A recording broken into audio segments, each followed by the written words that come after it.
नमस्कार साधकों, स्वागत का हठ योग में। इस वीडियो का नाम है कुंडलिनी महाशक्ति का वैज्ञानिक व्याख्या भाग 2। तो चलिए शुरू करते हैं। कुंडलिनी महाशक्ति को सुप्त सर्पिनी की उपमा दी गई है।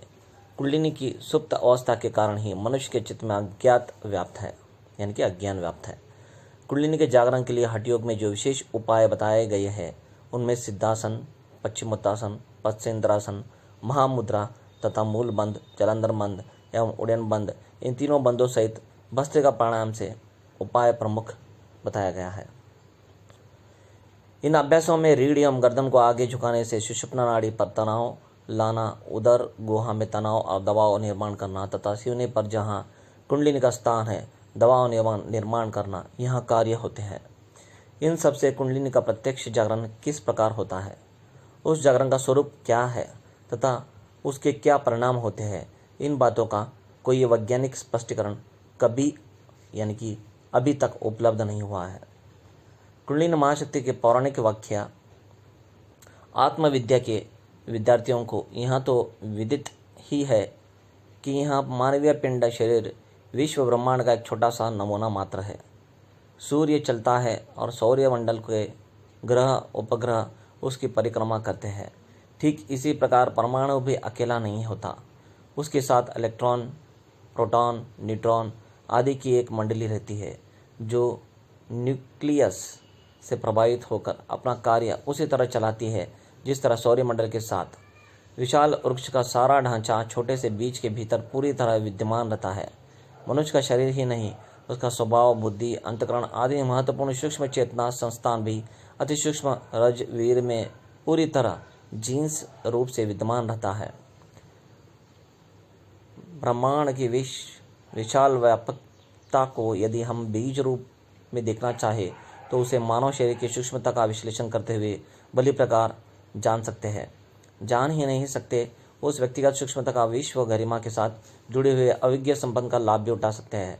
यह संबंध सूत्र आदि वस्तुतः न रहकर जागृत हो जाए, दुर्बल न रहकर परिपक्व हो जाए तो विश्वव्यापी शक्ति भंडार से अपने लिए आवश्यक वस्तुएं प्रचुर मात्रा में उपलब्ध आकर्षित कर सकता है। इतना ही नहीं, अपनी दुर्बल इकाई को बनाकर उससे विराट विश्व के जड़ चेतना संस्था को प्रभावित कर सकता है। साधना और तपश्चर्या वस्तुतः इसी अति महत्वपूर्ण विज्ञान का नाम है।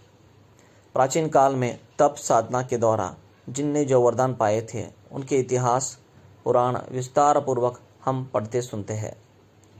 इन दिनों वैसी उपलब्धियां प्रत्यक्ष न होने से वे बातें कपोल कल्पना जैसी लगती है, पर वस्तुतः बात ऐसी नहीं है।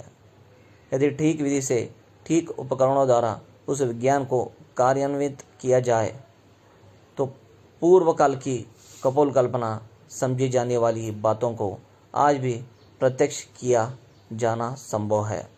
देखिए यहाँ पर कैसे विस्तार से बताया गया है क्या है कुंडलिनी योग विज्ञान के आधार पे।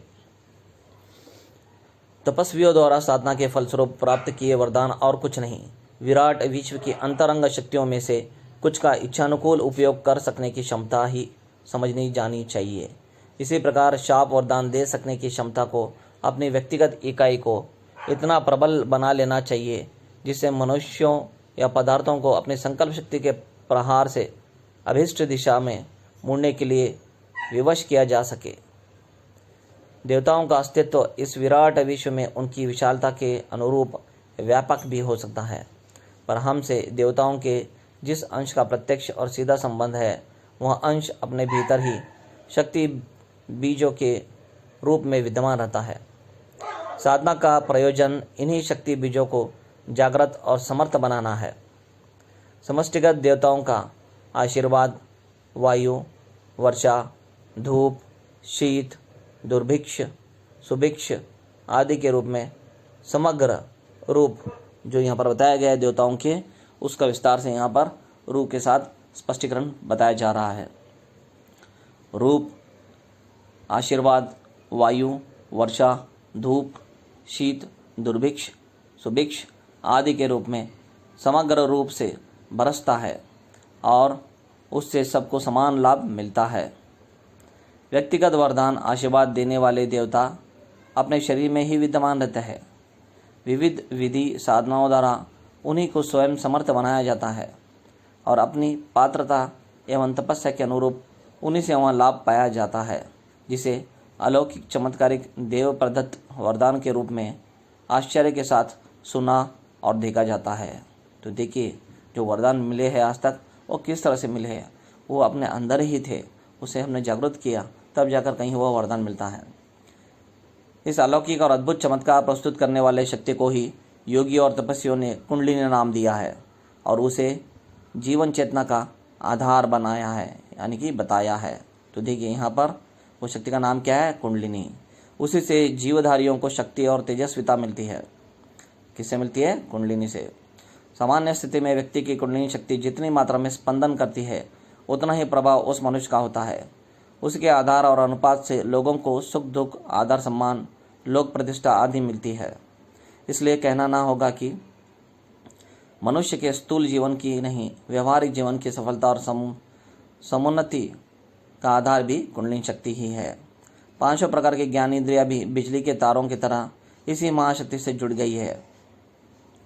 इसलिए वहाँ सूक्ष्म चेतना होने पर भी संकल्प रूप में आ गई है।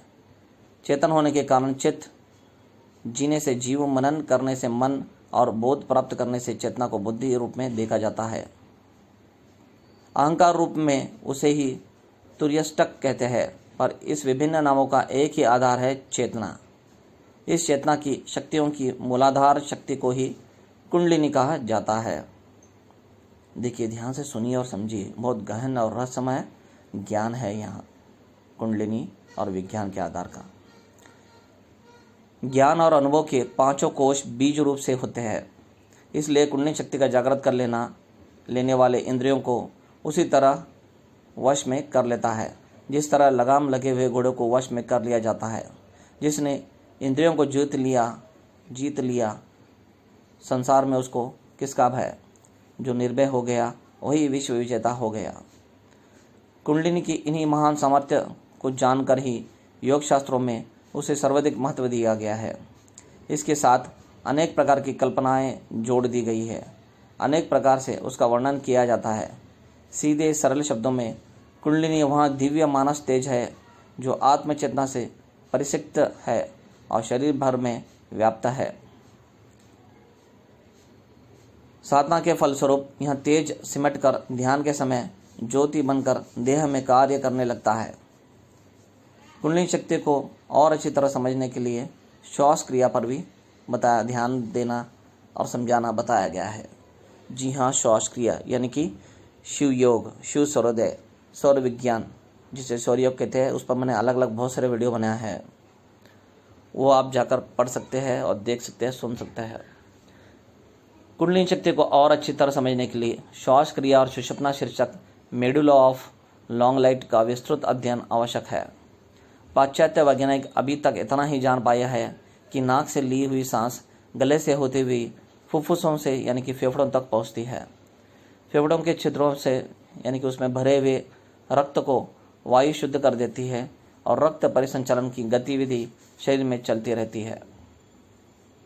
किंतु प्राणायाम द्वारा श्वास क्रिया को बंद करके भारतीय योगियों ने यह सिद्ध कर दिया है कि चेतना जिस प्राण तत्व को धारण किए हुए जीवित है उसके लिए श्वास क्रिया आवश्यक नहीं। तो देखिए, ये श्वास क्रिया तो प्राण है ही, पर जो अलग सा है, जो चेतना तत्व दिलाता है, वहाँ वो सूक्ष्म प्राण पर निर्भर करता है, इस स्थूल प्राण पर नहीं। अभी वो क्या है वो आगे कुछ इस तरह से बताया जाना की चेष्टा की है, बट वो अगले वीडियो में आपको मिल जाएगा। धन्यवाद।